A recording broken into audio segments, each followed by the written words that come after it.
Heater shock కొట్టి చాలా మంది చనిపోతారు. ఎక్కువగా హైదరాబాద్లో మీరు చూడండి, హీటర్ షాక్ కొట్టి చాలా మంది చనిపోయారు, లేదా ఫ్రిడ్జ్ షాక్ కొట్టి చాలా మంది చనిపోయారు. హీటర్ వాడేటప్పుడు షాక్ కొట్టకూడదంటే ఎలా జాగ్రత్త తీసుకోవాలో మీకు ఒకసారి చెప్తాను. ప్రస్తుతానికి మా హీటర్ అన్ని ప్రొటెక్షన్, అంటే మా హీటర్ని షాక్ రాకుండా ఎలాంటి జాగ్రత్త తీసుకోవాలని జాగ్రత్తలు తీసుకున్నాను. మీకు ఇప్పుడు ప్రస్తుతానికి హీటర్ ఆన్ చేస్తాను చూడండి. ఆన్ చేసినా ఒక నిమిషం చూడండి, రన్ అవుతుంది. ఇప్పుడు అంటే మీకు బయట తీసింది కాబట్టి పొగ వస్తుంది చూడండి, అబ్జర్వ్ చేయండి. ఇది పొగ వస్తుంది చూడండి, ఇందులో రావట్లేదు. అయితే దేంట్లో పెట్టినా ఇక సౌండ్ మీకు వినిపిస్తుందా? ఇప్పుడు హీటర్ రన్ అవుతుంది. అయితే ఇప్పుడు రన్ అయ్యేటప్పుడు షాక్ రావద్దు, పిల్లగాళ్ళు కూడా మర్చిపోయి ఇప్పుడు దాంట్లో షాక్ చేతులు పెడితే షాక్ రావద్దు. పిల్లగాళ్ళు మర్చిపోయి దాంట్లో చేతులు పెడితే షాక్ రావద్దు. అంటే నేను యూజ్ చేసిన ప్రొడక్షన్ మీరు కూడా యూజ్ చేయండి. అంటే బయట అందరికీ ఉంది, దాన్ని ఎలా కనెక్షన్ చేయాలో మీకు చెప్తాను. ఇప్పుడు ప్రస్తుతానికి మీ షాక్ ఏ విధంగా రాదో చూపెడతా చూడండి. ఇప్పుడు హీటర్ లేపుతున్నా, ఇప్పుడు కాలు కూడా కింద పెట్టినా. ఇప్పుడు చూడు హీటర్ దేంట్లో పెట్టినా, ఇక్కడ చూడు ఏళ్ళు పెట్టినా, కాలు కూడా కిందనే ఉన్నాయి, ఏళ్ళు పెడుతున్నా చూడండి. ఇప్పుడు షాక్ రాదు, షాక్ రాదు.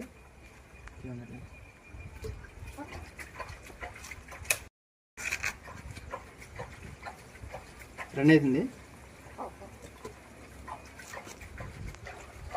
అయితే ఇప్పుడు హీటర్ బంద్ చేసి నేను యూజ్ చేసిన ప్రొడక్షన్ ఏంటంటే బ్యాగ్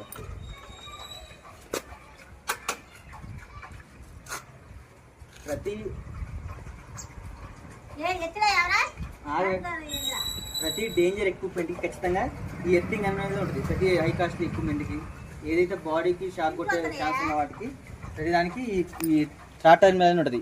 ఇది ఎర్త్ పాయింట్. ఇది ఈ వైర్ ద్వారా పోయి ప్రతి ఎక్విప్మెంట్కి బాడీ కనెక్ట్ అయ్యి ఉంటుంది. మీరు ఇలానే చూడండి, ఇలా మిక్సీకి ఉంటుంది, హీటర్కి ఉంటుంది, గీజర్కి ఉంటుంది, మన ఏసీకి ఉంటుంది.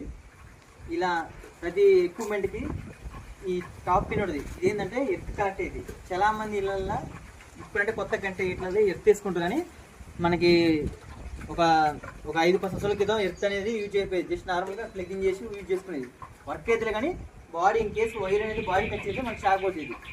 అయితే ఇలా మన పిల్లగాళ్ళు మర్చిపోయినా షాక్ రావద్దంటే ఈ ఎర్త్ అనేది ఈ పాయింట్ ద్వారా కనెక్ట్ అయ్యి ఎక్కడైనా ఏ విధంగా ఒక ఎర్త్ రాడ్ పెట్టుకొని దాని గ్రౌండ్ అయ్యే విధంగా చూసుకోవాలి. ప్రస్తుతానికి ఇప్పుడు వాటర్ పోస్తుంటే కొంచెం తేమ ఉండేది చూసుకోవాలి. దానివల్ల ఏంటంటే ఒకవేళ బాడీకి టచ్ అయినా దేని నుంచి ఈ 5 టెర్మినల్ నుంచి ఆ బాడీకి వెళ్ళిపోద్ది పవర్ అనేది, మనకి షాక్ రాదు. ఒకవేళ షాక్ వస్తున్నా ఫెయిల్ అయినా నార్మల్ డూప్లికేట్ ఎక్విప్మెంట్ అయినా మనకి షాక్ రాకుండా బాడీకి టచ్ అయిన పవర్ అనేది మొత్తం ఎత్తుకి వెళ్ళిపోద్ది, లో రెసిస్టెన్స్ పాత్కి వెళ్ళిపోద్ది, మనకి షాక్ రాకుండా ఉంటుంది. ఇంకోటి ఏంటంటే దీనివల్ల మన